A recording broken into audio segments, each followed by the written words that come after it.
Assalamualaikum warahmatullahi wabarakatuh.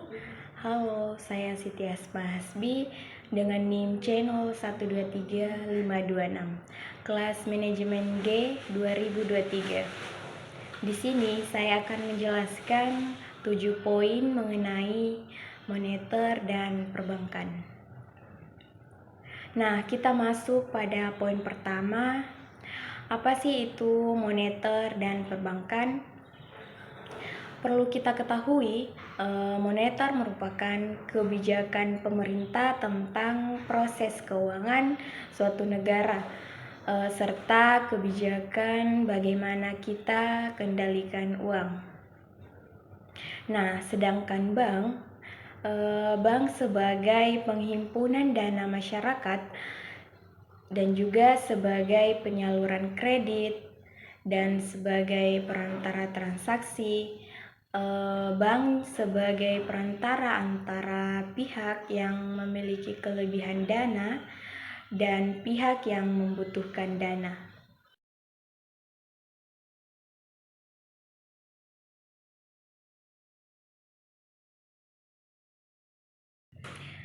Adapun sistem moneter internasional, sistem moneter internasional ini mengacu pada jenis instrumen, lembaga, dan juga perjanjian yang berkaitan erat dalam terbentuknya nilai tukar mata uang atau kurs.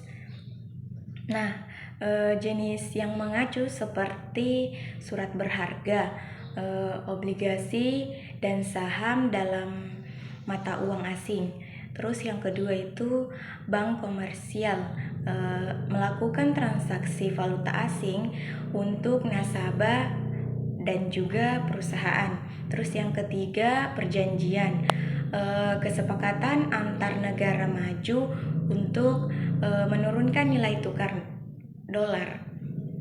Adapun tingkat bunga sebagai harga uang dalam konsep Lionel Klasik dan liquidity Keynesian. Nah, yang pertama itu menurut teori klasik, bunga adalah harga yang terjadi di pasar dana investasi. Dalam teori ini terdapat dua elemen utama yang mengaruhi tingkat bunga. Yang pertama itu penawaran dana pinjaman. Ini berasal dari tabungan masyarakat. Yang kedua, permintaan dana pinjaman. Ini berasal dari kebutuhan investasi oleh perusahaan. Dalam teori Keynes, tingkat bunga ditentukan oleh permintaan dan juga penawaran uang. Nah, menurut teori ini ada 3 motif. Yang pertama, motif transaksi. Seperti masyarakat memerlukan uang tunai untuk kebutuhan sehari-harinya. Yang kedua, motif berjaga-jaga. Seperti individu atau perusahaan menyimpan uang untuk mengantisipasi kejadian yang tak terduga. Terus yang ketiga, motif spekulasi. Seperti investor memegang uang tunai untuk menunggu peluang investasi yang lebih menguntungkan. Nah, 3 motif inilah yang merupakan sumber timbulnya permintaan akan tingkat uang bunga sebagai yang diberi nama uang. Liquidity preference. Tingkat bunga adalah harga dari penggunaan dana investasi Lionel funds atau biasa disebut dana yang tersedia untuk dipinjamkan. Bank menyediakan dana untuk dipinjamkan ke masyarakat. Poin ketiga mengenai peranan bank dalam pasar uang. Bank Indonesia mengatur kestabilan serta kelancaran transaksi atau kestabilan keuangan ekonomi negara melalui operasi pasar terbuka seperti pembelian dan juga penjualan. Poin keempat mengenai teori penawaran uang. Tentang jumlah total uang dalam bentuk fisik dan uang giral yang beredar dalam ekonomi pada suatu waktu tertentu. Uang dalam bentuk fisik secara tunai. Nah, sedangkan uang giral dapat berupa saldo di bank dan dapat digunakan untuk transaksi non tunai. Poin kelima mengenai kebijaksanaan moneter.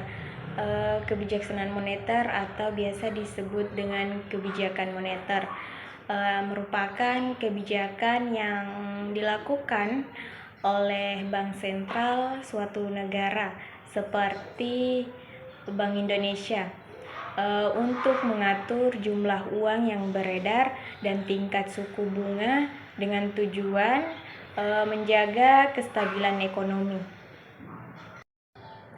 Poin keenam mengenai teori inflasi. Saya ambil contoh makanan pokok yaitu beras. Misal di bulan April harga 10 kg beras seharga dengan 129.000. Namun karena terjadi gagal panen akibat cuaca yang ekstrim, maka pasokan beras menurun.